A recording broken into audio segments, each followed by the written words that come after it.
الحمد لله رب العالمين والصلاة والسلام على أشرف الأنبياء والمرسلين وعلى آله وأصحابه أجمعين وعلى من تبعهم بإحسان إلى يوم الدين. أعوذ بالله من الشيطان الرجيم. وما أصابكم من مصيبة فبما كسبت أيديكم ويعفو عن كثير. جیسا کہ ہمارا سورہ شورا کا خلاصے کی کلاس ہے. کل الحمدللہ آیت نمبر 1 سے لے کر 29 تک ہمارا خلاصہ ہوا. آج ہمارا خلاصہ ہوگا سورہ شورا آیت نمبر 30 سے. آیت نمبر 30 میں اللہ تعالیٰ کہتے ہیں کہ جو تم کو مصیبت پہنچتی ہے، چاہے بخار ہو، چاہے سردی ہو، چاہے سر میں درد ہو، کچھ بھی ہو، یہ تمہارے گناہوں کی وجہ سے ہے. ہمارے گناہوں کی وجہ سے ہم کو تکلیف آتی. جیسا کہ اسماء رضی اللہ عنہا جب ان کو سر میں درد ہوتا تو بولتے کہ بدم بھی میرے گناہوں کی وجہ سے. جو بھی انسان کو تکلیف پہنچتی ہے اس کے گناہوں کی وجہ سے. وَيَعْفُ عَنْ كَثِيرٍ، بلکہ اللہ تعالیٰ بہت سارے ہمارے گناہوں کو معاف کرتا ہے. تھوڑے گناہوں کے بدلے اللہ تعالیٰ جو ہے نا ہم کو مصیبت اور آزمائش میں اللہ تعالیٰ ڈالتے ہیں. اس کے بعد آیت نمبر 30 پر 1 میں اللہ تعالیٰ کہتے ہیں کہ جو ہے نا تم زمین میں اللہ کو ہرا نہیں سکتے. ہم کیا کر سکتے؟ کسی کا پیسہ لے کے بھاگ سکتے ہیں دنیا میں، لیکن اللہ سے تو نہیں بھاگ سکتے، اللہ کی پکڑ سے تو نہیں بھاگ سکتے. وَمَا لَكُم مِّن دُونِ اللَّهِ مِن وَلِيٍّ وَلَا نَصِيرٍ، ہمارا جو دوست کون ہے؟ اللہ تعالیٰ ہے. ہمارا مددگار اللہ تعالیٰ ہے. اللہ کے علاوہ کوئی ہمارا مدد نہیں کر سکتا. نہ پیر، نہ ولی، نہ بت، کوئی ہمارا مدد نہیں کر سکتا اللہ کے علاوہ. وہی اللہ تعالیٰ یہاں فرماتے ہیں. اس کے بعد اللہ تعالیٰ ایک نعمت کا ذکر کرتے ہیں. وہ کیا نعمت ہے؟ کشتی. وَمِنْ آيَاتِهِ الْجَوَارِ فِي الْبَحْرِ كَالْأَعْلَامِ، تمہاری اللہ ایک نشانیوں میں سے ایک نشانی یہ ہے. الجوار کشتی ہے جو سمندر میں چلتی ہے. وہ کشتی دیکھنے میں کیسا لگتا ہے؟ کل اعلام، پہاڑ کی طرح بڑے بڑے کشتیاں لگتی ہیں. پہاڑ کی طرح اتنے بڑے بڑے جو نا کشتیاں ہیں. اگر آپ 1 روپے کائن ڈالیں گے تو سمندر کے اندر چل جائے گا، لیکن یہ کشتی پہاڑ کے اتنے بڑے ہیں پھر وہ سمندر میں چلتی. یہ اللہ کی نشانی ہے. اللہ تعالیٰ فرماتی ہیں کہ ان یشاء یسکن الريح فیظللن رواکد علی ظہرہ، اگر اللہ تعالیٰ اس ہوا کو روک لے، یہ کشتی کو اللہ تعالیٰ سمندر کے اوپر ہی کھڑا دے گا. یہ کشتی جب سفر کرتی، جب سمندر میں نکلتی ہے، بیچ میں ہے کشتی سمجھو، اگر ہوا روک لے اللہ تعالیٰ وہ کشتی وہیں کھڑ جائے گی. یہ بھی اللہ تعالیٰ کر سکتا ہے. اس میں جو ہے نا نشانیاں ہیں ہر صبر کرنے والے، ہر شکر کرنے والوں کے لیے. اس کے بعد اللہ تعالیٰ کہتی ہے آیت نمبر 34 میں، اگر اللہ تعالیٰ چاہے تو اس کشتی والوں کو ڈبا سکتے ہیں. او یوبقہن، اللہ ان کو ہلاک کر سکتے ہیں بما کسبوا، ان کے گناہوں کی وجہ سے. کشتی کو اگر اللہ تعالیٰ چاہے تو کشتی کو ڈبا سکتا ہے. کیوں؟ ان کے گناہوں کی وجہ سے. تو اس کے بعد اللہ نے کہا کہ وَيَعْفُ عَنْ كَثِيرٍ، لیکن اللہ تعالیٰ کہیں بہت سارے گناہوں کو اللہ تعالیٰ معاف کر دیتے ہیں. تو گویا کہ یہ معلوم یہ ہوا کہ کشتی جو ڈوبتی ہے اس کا اصل جو مقصد ہے نا اللہ تعالیٰ ان کے گناہوں کی وجہ سے، گناہوں کی وجہ سے اللہ تعالیٰ کشتیوں کو ڈبا دیتا ہے.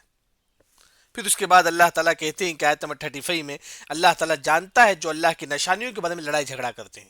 یہ یہودی، یہ عیسائی، یہ کافر جو اللہ کے نشانیوں کے بارے میں لڑائی جھگڑا کرتے ہیں، اللہ تعالیٰ کو معلوم ہے، سب کچھ معلوم ہے. ما لہم من محیص، اللہ کے علاوہ کوئی پناہ نہیں ہے. یعنی کہ اللہ تعالیٰ ان کو عذاب دے، اللہ کے علاوہ کوئی ان کو بچا نہیں سکتا. ما لہم من محیص، کوئی بچنے کی جگہ نہیں ہے. اس کے بعد اللہ تعالیٰ کہتے ہیں کہ آیت نمبر 36 میں فما اوتیتم من شیء فمتاع الحیات الدنیا، جو تم کو دیا گیا ہے دنیاوی زندگی وہ ایک معمولی چیز ہے. اگر آپ کے پاس کروڑ پتی ہیں، آپ لکھ پتی ہیں، آپ اب ایک معمول، اللہ نے فرمایا کہ من شیء، ایک معمولی چیز. فمتاع، متاع مطلب ختم ہونے والا ہے. یہ دنیا جو آپ کے پاس ہے سب کچھ ختم ہونے والا ہے. لیکن وما عند اللہ خیر وابقا، جو اللہ تعالیٰ کے پاس ہے وہ بہتر ہے. جو آپ نیکی کرتے ہیں، جو آپ پڑھتے ہیں سبحان اللہ، یہ جو نا آپ کے لیے بہتر ہے. اور للذین آمنوا، جو لوگ ایمان لائے، وعلی ربہم یتوکلون، اور اللہ ہی پر جو نا بھروسہ رکھتے ہیں. اس کے بعد آیت نمبر 37 میں اللہ نے فرمایا کہ مومن وہ ہے الذین یجتنبون کبائر الاسم، کبائر بڑے گناہوں سے بچ جاتا ہے مومن. مومن جو نا بڑے بڑے گناہوں سے جو نا بچ جاتا ہے. والفواحش، فواحش کا مطلب جیسا کہ فحش باتیں، بیکار باتیں، لغو باتیں، تو وہ زبان سے بیکار باتیں نہیں کرتا، مطلب فحش باتیں نہیں کرتا ہے. وَإِذَا مَا غَضِبُوا هُمْ يَغْفِرُونَ، مومن وہ ہے غصے میں دوسروں کو معاف کر، جب غصہ آتا ہے تو دوسروں کو معاف کر دیتا ہے، غصہ میں بھی جو ہے نا دوسروں کو معاف کر دیتا ہے مومن۔ اس کے بعد اللہ تعالیٰ کہتے ہیں کہ آیت نمبر 38 میں، جو لوگ اللہ کے حکم کو مانتے ہیں، وہ اقام الصلاۃ، نماز قائم کرتے ہیں، وہ امرهم شورا بینہم، اس کے بعد اللہ تعالیٰ مشورے کا حکم دیتے ہیں۔ نماز کے بعد اللہ تعالیٰ مشورے کا حکم، شورا مطلب مشورہ کرنا، جس طرح نماز عبادت تھے، مشورہ کرنا بھی عبادت ہے۔ جیسے کہ آپ کوئی ڈاکٹر بننا چاہتے ہیں، مشورہ کرو 4 لوگوں سے۔ آپ اپنے بچوں کو مدرسہ میں داخلہ ڈالنا چاہتے ہیں تو مشورہ کرو کون سا مدرسہ سب سے اچھا ہے۔ وہ امرهم شورا، مشورہ جو نا ایک عبادت ہے، جس طرح نماز عبادت ہے، مشورہ بھی عبادت ہے۔ پھر اس کے بعد اللہ نے کہا کہ مومن وہ ہے جو اللہ نے ان کو رزق دیا ہے، اس رزق کو جو نا وہ خرچ کرتے ہیں، وَمِمَّا رَزَقْنَاهُمْ يُنْفِقُونَ، اللہ کی راہ میں خرچ کرتے ہیں، کیونکہ آپ صلی اللہ علیہ وسلم نے فرمایا کہ وَلَا تَخْشَ مِن ذِي الْعَرْشِ إِقْلَالًا، اے لوگو تم اللہ کی راہ میں خرچ کرو، کبھی یہ مت سوچو کہ اللہ مجھے غریب بنا دے گا، اللہ سے ایسی امید نہ رکھو۔ جو بھی صدقہ و خیرات کرتی ہیں تو یہ امید رکھو کہ اللہ تعالیٰ آپ کو دے گا، بلکہ اللہ کا وعدہ ہے کہ انفق یا ابن آدم انفق علیک، لیکن تم اللہ کے نام میں خرچ کرو، اللہ تم پر خرچ کرے گا، اللہ تمہارے مال میں اور برکت دے گا۔ وہی اللہ تعالیٰ فرماتی ہے کہ مومن جو ہے نماز قائم کرتا ہے، مشورہ کرتا ہے اور صدقہ و خیرات کرتا ہے۔ پھر اس کے بعد آیت نمبر 39 میں اللہ نے کہا کہ جب مومن کو کوئی تکلیف پہنچتی ہے، جب اس پر کوئی ظلم کرتا ہے تو مومن جو ہے نا والذین اذا اصابهم البغی هم ينتصرون، مومن اس کا بدلہ لیتا ہے۔ ایک جو ہے نا جب اس پر کوئی تکلیف پہنچی تو وہ اس کا بدلہ لیتا ہے۔ ہاں بدلہ کتنا لیں گے؟ جیسا گناہ ہے ویسا بدلہ لیں گے، جیسا گناہ ہے اس طرح بدلہ، یعنی کہ اتنا بھی نہیں کہ وہ آپ کا پیپر پھاڑ دیا آپ بولے جو نا اللہ اس کے جسم کو پھاڑ دے، یعنی کہ اس طرح بدلہ نہیں لیں گے۔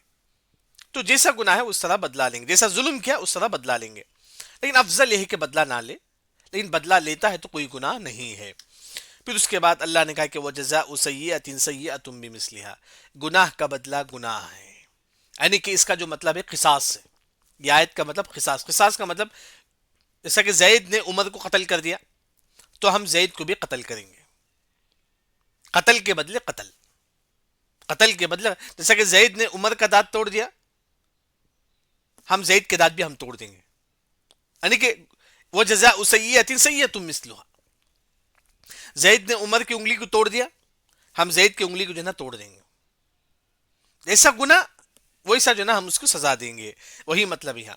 اس کے بعد اللہ نے کہا کہ فَمَنْ عَفَا وَأَصْلَحَ فَأَجْرُهُ عَلَى اللَّهِ، اگر آپ جیسے کہ سامنے والا غلطی کرے تو معاف کرنے کی 2 قسم ہے، اگر سامنے والا آپ کی غلطی اگر آپ معاف کر دیں گے، غلطی وہ سدھرنے والا ہے تو آپ بالکل معاف کرو، آپ کے معاف کرنے سے وہ سدھر سکتا ہے تو آپ بالکل اس کے گناہوں کو معاف کرو، آپ کو ثواب ملے گا۔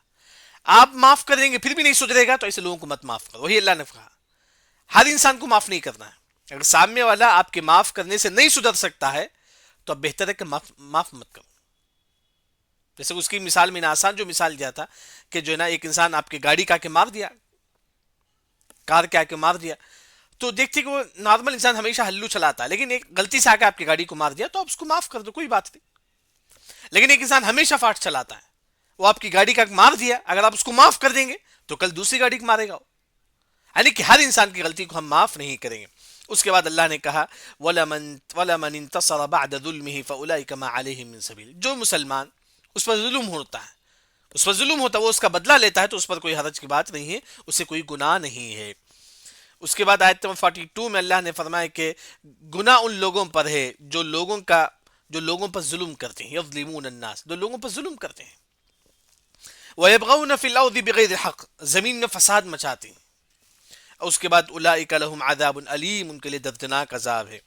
اس کے بعد اللہ نے کہا کہ اگر آپ پر کوئی ظلم کرتا ہے تو آپ کو 2 کام ہیں، وَلَمَنْ صَبَرَ، آپ صبر کیجئے، وَغَفَرَ، اس کو معاف کر دیجئے، میں معاف کر لیجئے،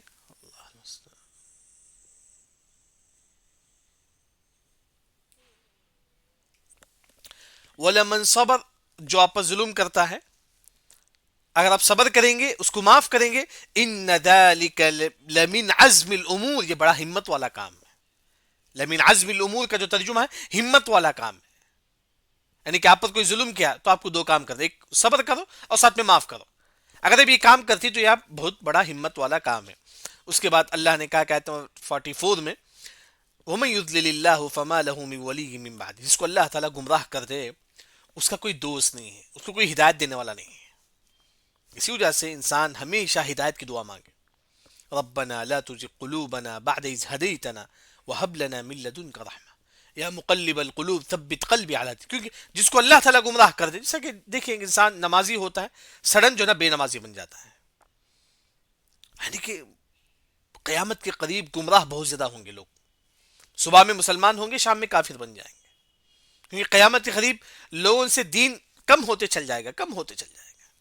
جیسا کہ حدیث میں آتا ہے کہ جو بھی دین ہے پورا دین مدینے میں آ جائے گا، قیامت کے قریب پورا دین مدینے میں آ جائے گا، لوگوں سے دین چل جائے گا، دین کم ہوتے چل جائے گا، کیونکہ قیامت قریب لوگ مرتد بھی بہت زیادہ ہو جائیں گے۔ وہی اللہ نے فرمایا کہ جس کو اللہ تعالیٰ گمراہ کر دے اس کا کوئی دوست نہیں ہے جو اس کو ہدایت دے۔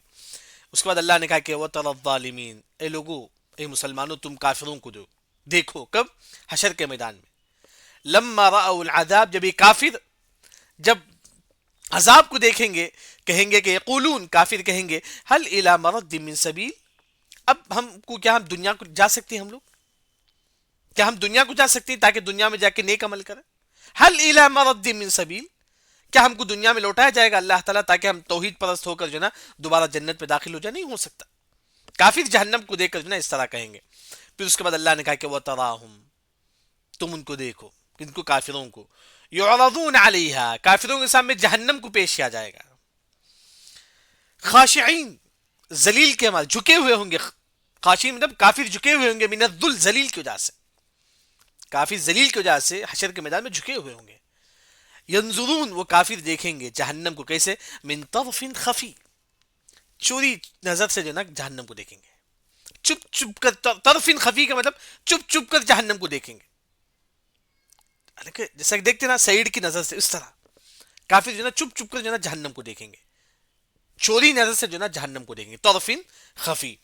وقال الذين آمنوا، ایک مومن کہے گا، ان الخاسرین الذين خسروا انفسهم واهليهم يوم القیامہ، سب سے بڑا خسارہ یہ ہے، ایک مسلمان دنیا میں تو اپنے بیوی بچوں کے ساتھ ہوتا ہے لیکن آخرت میں اپنے بیوی بچوں کے ساتھ نہ ہونا، یہ سب سے بڑا خسارہ ہے۔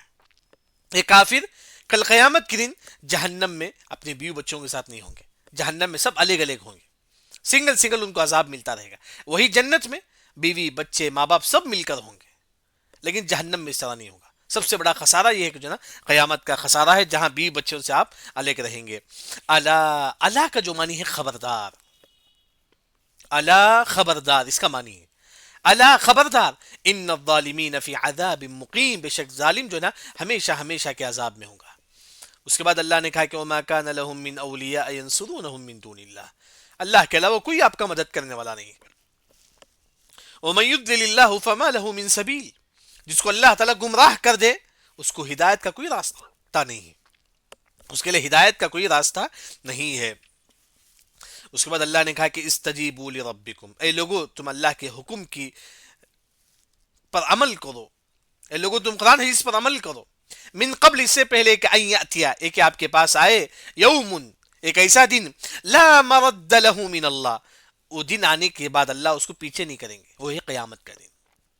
جب قیامت کے دن آ جائے گا تو اس کو پیچھے نہیں کیا جائے گا، تھوڑا لیٹ نہیں کیا جائے گا۔ جب قیامت کے دن آئے گا تو اس کو اللہ تعالیٰ پیچھے نہیں کریں گے، بس آ گئے آ جائے گا اللہ تعالیٰ، اس کے تھوڑا لیٹ کریں گے نہیں، آنے کے بعد اللہ اس کو لیٹ نہیں کرے گا۔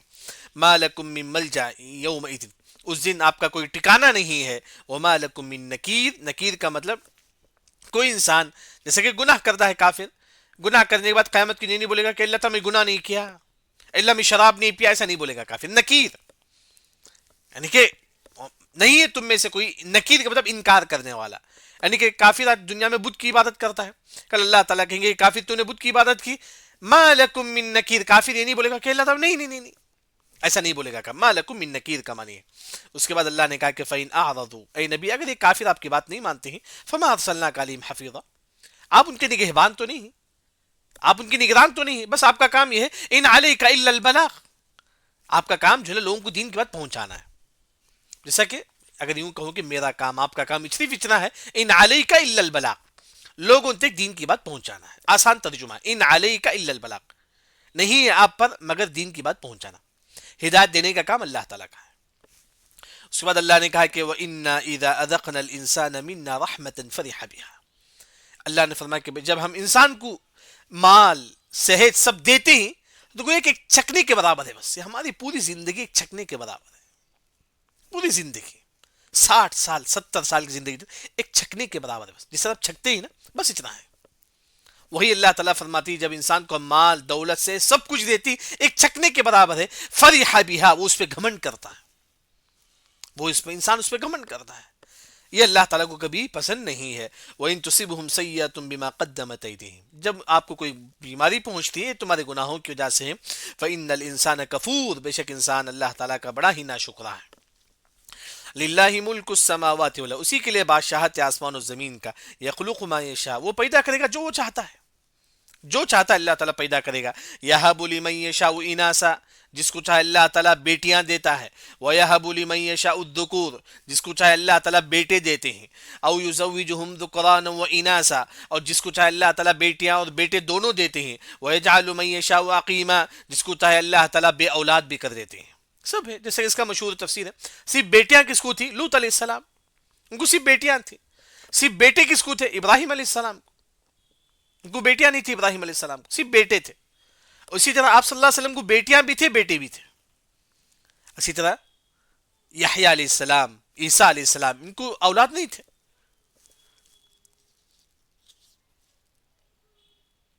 اس کے بعد اللہ تعالیٰ کہتی ہے کہ انہو علیم قدیر، بے شک اللہ تعالیٰ علیم ہے، جاننے والا ہے، اور قدیر ہے، ہر چیز پر اللہ تعالیٰ قدرت رکھنے والا ہے. اس کے بعد آیت نمبر 51 میں اللہ نے وحی کی 3 قسمیں اللہ تعالیٰ بیان کرتے ہیں. ایک وحی دل میں بات ڈال دینا، نبی آپ صلی اللہ علیہ وسلم بیٹھے رہتے تھے، جبرائیل امین آ کے دل میں بات ڈال دیتے، یہ بھی وحی کی ایک قسم ہے. ایک اور وحی کی قسم پردے کے پیچھے سے اللہ تعالیٰ دین کی بات بتاتے ہیں، جیسا کہ معراج کے موقع پر آپ صلی اللہ علیہ وسلم اللہ سے بات کیے تھے پردے کے پیچھے سے. تیسرا جو وحی کی قسم میں جبرائیل امین خود آ کر جو نا دین کی باتیں بتاتے تھے. وہی اللہ نے کہا کہ اللہ تعالیٰ کسی انسان سے بات نہیں کرتے مگر وحین، دل میں لا کے بات ڈالتے تھے. کون سی بات ہے؟ آپ صلی اللہ علیہ وسلم ایک مرتبہ بیٹھے ہوئے تھے، جبرائیل امین آ کر دل میں بات ڈالے تو آپ صلی اللہ علیہ وسلم نے کہا کہ ابھی ابھی میرے پر یہ وحی کی گئی ہے، ان النفس لن تموت حتی تستکمل رزقها، انسان کی موت اسی وقت آئے گی جب اس کے روح، جب اس کا رزق مکمل ہو جائے. ہر انسان کی موت اسی وقت آئے گی جب اس کا رزق مکمل ہو جائے. پھر اس کے بعد وہی کی دوسری جو قسم ہے پردے کے پیچھے سے، جیسا کہ اللہ نے موسیٰ علیہ السلام سے اللہ تعالیٰ بات کرتے ہیں، آپ صلی اللہ علیہ وسلم سے اللہ تعالیٰ معراج کے موقع پر بات کرتے ہیں. او یرسل رسول، خود جبرائیل امین آ کر جو نا وہی نازل کرتے تھے، وہی جو نا مطلب وہی کی دین کی باتیں بتاتے تھے. اس کے بعد آیت نمبر 52 میں اللہ نے کہا کہ وَكَذَلِكَ أَوْحَيْنَا إِلَيْكَ رُوحًا مِّنْ أَمْرِنَا، یا روح کا مطلب قرآن ہے. اللہ نے کہا کہ ہم نے اس قرآن کو آپ کی طرف وحی کی ہے. یعنی کہ جس طرح جسم ہے، جسم میں روح ہے، یہ روح جو ہے نا ہمارا، جیسے کہ انسان کے پاس اگر روح ہے، اگر انسان قرآن پڑھے گا یہ روح زندہ رہے گا، روح زندہ رہے گا. تو ہمارے جسم میں کھانے کے لیے ہم کھاتے ہی پیتے ہیں، ہمارا روح کو زندہ کے لیے قرآن، کیونکہ اللہ نے قرآن کو روح فرمایا، ہم نے اس قرآن کو آپ پر نازل کیا. آپ نہیں جانتے کہ اے نبی، آپ نہیں جانتے تھے کہ جو نا یہ قرآن میں کیا ہے ایمان، آپ نہیں جانتے تھے. کب نبی بننے سے پہلے آپ سب کو معلوم نہیں تھا یہ قرآن کیا ہے، ایمان کیا ہے، معلوم نہیں تھا. لیکن اللہ نے اس قرآن کو نور بنایا، اس قرآن کو اللہ نور بنایا. جس کو چاہے اللہ تعالیٰ ہدایت دیتا ہے اپنے بندوں میں سے. اے نبی آپ بھی لوگوں کو سیدھے راستے کی طرف جو نا بلاؤ، ہدایت دو. پھر اس کے بعد آخری آیت میں اللہ نے کہا کہ صراط، اے لوگوں تم ایسے راستے پر چلو، الذی لہ ما فی السماوات وما فی الارض، اے اللہ صراط تم ایسے راستے پر چلو، الذی جو لہ ما فی السماوات، اسی کے لیے ہے آسمان و زمین، سب کچھ کس کا ہے؟ اللہ تعالیٰ کا ہے. تم اللہ کے راستے پر چلو، قرآن حدیث کے مطابق آپ چلو. اللہ خبردار، اللہ، اللہ کی طرف تصیر، لوٹنا ہے. امور تمام کام اللہ کی طرف لوٹتے ہیں، تمام کام جو نا اللہ کی طرف جو نا لوٹتے ہیں. الحمدللہ یہاں ہمارا شورا کی جو خلاصی کی جو کلاس ہے دوسری، وہ بھی ختم ہوئی. سبحانک اللہم بحمدک، اشہد ان لا الہ الا انت، استغفرک و اتوب الیک.